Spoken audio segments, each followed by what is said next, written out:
Mootummaa Itoophiyaa mootummaan sarbamoota mirgaa naannoo Oromiyaa keessa raawwataa jiruuf xiyyeeffannoo hin laannee jechuun komate. Manni maree kun ibsa fulbaana 28/2023 baaseen mootummaan mirga namoomaa lammiilee kabachiisuuf gaafatama qabu akka baatu gaafateera. Hiikaa fi tasaa dabalee isinitti hima.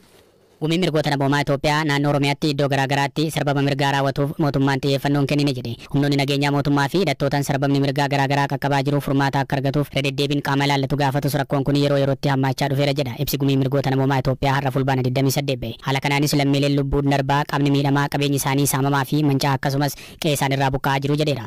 Ibsi kun sarbama mirgoota raawwate jedhee fi haleellawwan godinaalee lixa Oromiyaatti raawwatan eereera. Wallagga Bahaa aanaa Giddaa gandaa Ejereetti akka lakkoofsa Itoophiyaatti gaafa guyyaa 2 ji'a 1 2016 haleellaa hidhattoota raawwateen miseensi maatii tokko 4 ajjeefamuu akkasumas kiramutti lubbuun nama tokko darbuun namni biraan madaa'eera jedheera. Ibsi kun haleellaa hidhattoonni ji'a kana keessa aanaa Giddaa naannoo Dichoo jedhamutti raawwatanii namoonni baay'een ajjeefamuu fi madaa'uu kaasa. Dabalataanis baatii tokko dura godina Qeellam Wallaggaa aanaa Anfilloo gandaa Suddiitti humnoota mootummaan haleellaa raawwateen lubbuun namootaa darbuu fi miidhamni qaamaa qaqqabuu ragaa walitti qabeen hubachuu ibseera. Haala kanaan mootummaan naannoo Oromiyaa iddoowwan naannichaa garaagaraa keessatti humnoota nageenyaa mootummaa fi hidhattoota naannicha keessatti socho'aniin haleellaan lammiilee nagaa irratti raawwatu hatattamaan akka dhaabsisu gumiin mirgoota namoomaa Itoophiyaa gaafateera. Mirga lammiilee kabachiisuu irratti itti gaafatamummaa isaa akka baatus yaadachiiseera. Mootummaan federaalaa fi kan naannoo Oromiyaa lammiileen Oromiyaa keessa jiraatan bilisummaan socho'anii hojii isaanii guyyaa akka raawwatanii fi nagaan baanii akka galaniif itti gaafatamummaa isaanii akka baatan gaafateera. Gumiin kun naannoo Oromiyaa keessatti humnoota nageenyaa fi hidhattootaan haleellaa raawwatuuf qaamota mootummaa harki isaanii keessa jiru seeraan akka gaafatamaniif waamicha. Dhaabbatni godaansaa idila addunyaa IOM beeksise. Balaan kun fulbaana 14 bulchiinsa Njombe jedhamu keessatti qaqqabee jedhe IOM.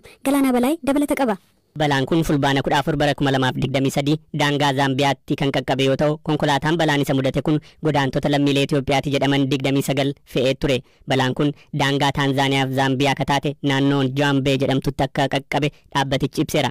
Balaa kanaan godaantota 7 du'aniin alatti namoonni 9 madaa'anii godaantotni 13 biroon ammoo achi buutee fi haalli isaan keessa jiran akka hin beekamne IOM ibsa har'a baaseen beeksiseera. Oduu balaa kanaan guddaa gadduu ka ibse IOM namoota balaa kanaan miidhamanii fi maatii isaaniif jajjabina hawwaa jedheera. Qondaaltotni IOM fi Embasiin Itoophiyaa Taanzaaniyaa jiru bakka balaan kun itti mudate deemuun odeeffannoo hunda argachuu fi gargaarsa barbaachisaa ta'e kennuuf hojjechaa jiru jedha ibsichi. Waa'ee balaa erga mudatee torban 2 ta'e kana gama mootummaa Itoophiyaanis ta'e Embasii Itoophiyaa Daar es Salaam itti argamu haga ammaa wanti jedhame hin jiru.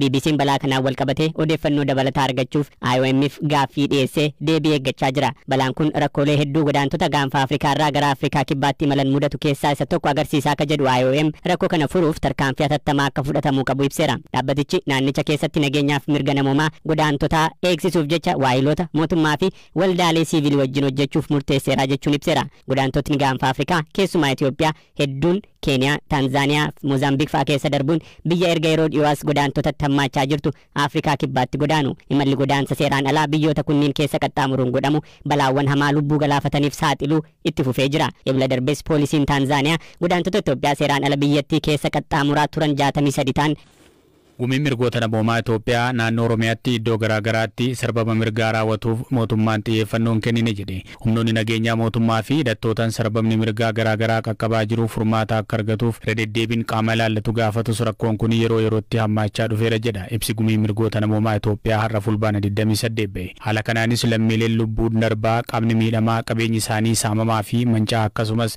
qe'ee isaan irraa buqqa'aa jiru jedheera. Ibsi kun sarbama mirgoota raawwate jedhee fi haleellawwan godinaalee lixa Oromiyaatti raawwatan eereera. Wallagga Bahaa aanaa Giddaa gandaa Ejereetti akka lakkoofsa Itoophiyaatti gaafa guyyaa 2 ji'a 1 2016 haleellaa hidhattootaan raawwateen miseensi maatii tokko 4 ajjeefamuu akkasumas kiramutti lubbuun nama tokko darbuun namni biraan madaa'eera jedheera. Ibsi kun haleellaa hidhattoonni ji'a kana keessa aanaa Giddaa naannoo Dichoo jedhamutti raawwatanii namoonni baay'een ajjeefamuu fi madaa'uu kaasa. Dabalataanis baatii tokko dura godina Qeellam Wallaggaa aanaa Anfilloo gandaa Suddiitti humnoota mootummaan haleellaa raawwateen lubbuun namootaa darbuu fi miidhamni qaamaa qaqqabuu ragaa walitti qabeen hubachuu ibseera. Haala kanaan mootummaan naannoo Oromiyaa iddoowwan naannichaa garaagaraa keessatti humnoota nageenyaa mootummaa fi hidhattoota naannicha keessatti socho'aniin haleellaan lammiilee nagaa irratti raawwatu hatattamaan akka dhaabsisu gumiin mirgoota namoomaa Itoophiyaa gaafateera. Mirga lammiilee kabachiisuu irratti itti gaafatamummaa isaa akka baatus yaadachiiseera. Mootummaan federaalaa fi kan naannoo Oromiyaa lammiileen Oromiyaa keessa jiraatan bilisummaan socho'anii hojii isaanii guyyaa akka raawwatanii fi nagaan baanii akka galaniif itti gaafatamummaa isaanii akka baatan gaafateera. Gumiin kun naannoo Oromiyaa keessatti humnoota nageenyaa fi hidhattootaan haleellaa raawwatuuf qaamota mootummaa harki isaanii keessa jiru seeraan akka gaafatamaniif waamicha. Balaan kun fulbaana 14 bulchiinsa Njombe jedhamu keessatti qaqqabee jedhe IOM. Galaanaa Balaay dabalata qaba.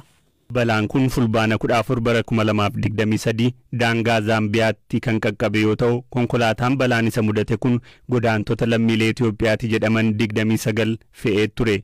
Balaan kun daangaa Taanzaaniyaa fi Zaambiyaa kataate naannoon Jaambee jedhamtutti akka qaqqabe dhaabbatichi ibseera.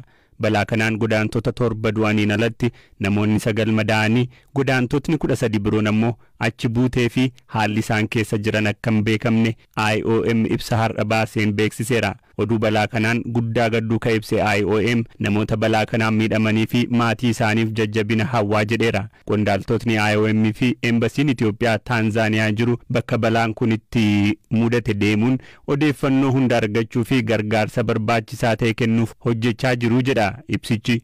Waa'ee balaa erga mudatee 7 ta'e kana gama mootummaa Itoophiyaanis ta'e Embasii Itoophiyaa Daaree Salaamitti argamu haga ammaa wanti jedhame hin jiru. BBC'n balaa kanaan wal qabatee odeeffannoo dabalataa argachuuf IOM'if gaaffii dhiyeessee deebii eeggachaa jira. Balaan kun rakkoolee hedduu godaantota gaanfa Afrikaa irraa gara Afrikaa kibbaatti imalan mudatu keessaa isa tokko agarsiisaa akka jedhu IOM rakkoo kana furuuf tarkaanfii hatattamaa akka fudhatamuu qabu ibseera. Dhaabbatichi naannicha keessatti nageenyaaf mirga namoomaa godaantotaa eegsisuuf jecha waayiloota mootummaa fi waldaalee siivilii wajjin hojjechuuf murteesseera jechuun ibseera. Godaantotni gaanfa Afrikaa keessumaa Itoophiyaa hedduun Keeniyaa, Taanzaaniyaa, Moozaambiik fa'aa keessa darbuun biyya erga yeroo dhiyoos godaantotatti hammaachaa jirtu Afrikaa kibbaatti godaanu. Imalli godaansa seeraan alaa biyyoota kunniin keessa qaxxaamuruun godhamu balaawwan hamaa lubbuu galaafataniif saaxiluu itti fufee jira. Ebla darbees poolisiin Taanzaaniyaa godaantota Itoophiyaa seeraan ala biyyattii keessa qaxxaamuraa turan 63 ta'an erga konkolaataan ittiin imalan balaan isa mudatee booda to'achuu. Dinagdee addunyaa jedhutti hirmaannaa siyaas-dinagdee fi hawaasummaan garaagarummaa dhiirotaa fi dubartootaa galmaan ga'uu fi walqixxummaa guutummaan guututti mirkaneessuuf kana booda waggaa 131 gaafata. Ta'us gabaasa dhaaba kanaan biyyoonni hirmaannaa siyaas-dinagdee sadarkaa fooyya'aa 1 hanga 10 kaa'aman eenyu fa'i? Dhimma kanarratti waayila koo Firaafolii Dhugaasaa waliin haasofneerra. Biyyootii eegaman garuu sadarkaa kana keessaa kan hin galle eenyu fa'idha Firaafolii? Gama walqixxummaa koorniyaatiin yeroo ilaalamu yeroo baay'ee biyyootii Awurooppaa yookaan Ameerikaa kaabaatu jira jedhamee yaadama. Garuu sadarkaa amma ba'ee keessatti amma fakkeenyaa fi Ameerikaan sadarkaa 43 irra jirti akka haalaan eegamneeni. Tokko amma 10tti kan kaa'amanii jiranii. Tokkoffaan Aayislaandii, lammaan Noorweey, 3 Fiinlaand, 4 Niwuziilaand, 5ffaan Swiidin, 6ffaan Jarmanii, 7ffaan Nikaraaguwaa, 8 Namiibiyaa, 9 Lutiiniyaa fi 10ffaa irratti immoo Beeljiyeemtu kaa'amee jiran. Egaa biyyoonni kun warra fooyya'aa ta'anidha malee guutummaan guututti walqixxummaa koorniyaa biyyi galmaan geesse tokko iyyuu hin jiru. Ulaagaalee hundumaa walqixxummaa koorniyaa biyyootiin dhibba dhibbatti geessisan hin jiranii. Nageenya dubartootaatiin karaa adda addaatiin biyyootiin haala fooyya'aa irra jiranii warra 10 kanadhaan. Aayislaand waggaa 14ffaa fi egaa filatamuun ishee tokkoffaa irratti mitiire. Maaliin Aayislaand dubartootaaf biyya walqixxummaa qabdudha kan jedhamtee teessee jirtu. Aayislaand egaa tokkoffaa kan jedhamteettu keessumaati bakka bu'ummaa dubartootni siyaasa keessatti qabanidha. Waggootii 50 darban keessatti bulchitootni biyyattii 25 ta'anii dubartoota turanii.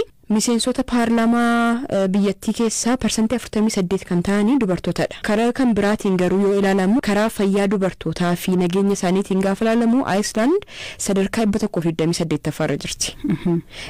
Hawaasa keessatti walqixxummaan dubartootaa fi dhiirota gidduu jiru adda addummaan isaa baay'ee xiqqoo akka ta'e jiraattonni naannichaa himuun. Biyya Afrikaa filatamte jirti gabaasa ammaa keessa.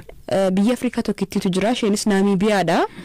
Garaagarummaa koorniyaa biyya ishee keessa jiru parsantaa 80.2 cufatteetti. Kanaan sadarkaa 8ffaa irra jirti. Kana jechuun biyyoota addunyaa warra gurguddoo jedhamanii fakkeenyaaf amma kan United Kingdomiin 15ffaa irra jirti, Spain 18ffaa irra jirti, Kaanaadaan 30 warra kanarra fooyyofteetti argamteetti. Karaa biraan biyyi akka addaatti walqixxummaan koorniyaa kun irratti irratti mul'ate agarsiifame biyya kamidha? Sadarkaa lammaffaarra kan jirtu Norway akkuma biyyootii kaanii karaa hirmaannaa siyaasaatiin waggooti 8 darbanii fi ministeerri muummee biyyattii dubartoota turanii. Digaraa kan biraatiin garuu kan ibsamee jiru hojii teeknikaa kan jedhaman yeroo baay'ee dhiirotatu harka caalaan kana dalaga kan jedhu keessatti Norway keessatti lakkoofsi sanaa dabaleera gara walqixxummaattis dhufeera.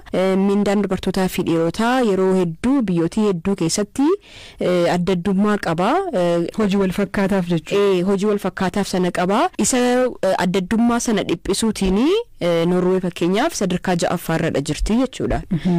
Kanaaf jiraattonni Norway keessa jiran dubartoonni hedduunis walqixxummaan koorniyaa biyyattii keessatti kan dhokataa ta'e yookaan kan waraqaa ta'etu hin taane kan guyyaa guyyaa jireenya guyyaa guyyaa keessatti sadarkaa addunyaatti galmee hambaa dhaabbata biyyoota gamtoomanii UNESCO jalattis galmaa'eera. Oromoon masqala mootii ayyaanaati jechuun waama. Akkuma godinaalee Oromiyaa kaanii Horroo Guduruu Wallaggaatti dargaggoon hiyyaasee shobbookoo emmolee masqalli torbee tokko jedhanii sirbu. Weellisaa Jireenyaa Dassaalee sirboota kana ammayyeessuun sirbuun beekama. Weelli koo ammayyuu ittaanaa waa'ee sirboota yeroo masqalaa kanaa dubbiseera. Hiyyoon beekama naannoo keenyatti fakkeenyammaa hiyyoo ishee korreeko kololeeko akkuma tuulamni goobeetiin beekamu naannoon keenya hiyyooleen beekama baay'inaan amma naannoo Horroo Guduruutti. Amma hiyyoolee amma kololeekoo faayidhu korreekoo faas jedhu sagaleedha mul'isa korree fi kololeenkoo kun. Kololeenkoo bareedduudha. Bareedduu waa tokko qulqulluu carii waa tokko hin qabne jechuudha. Korreen immoo jaala. Mee amma hawaasi sirbu sana mee sagalee nuu jedhe. Hiyyoolee korreeko kololeekootti yoo jenna hiyyoolee korreeko kololee birraan daraare hiyyoolee korreeko kololee tabba gubbaatti adaan daraare hiyyoolee korreeko kololee tabba gubbaatti hiyyoolee korreeko kololee qeerroo wal waame hiyyoolee korreeko hiyyoolee maanaa dubraatti.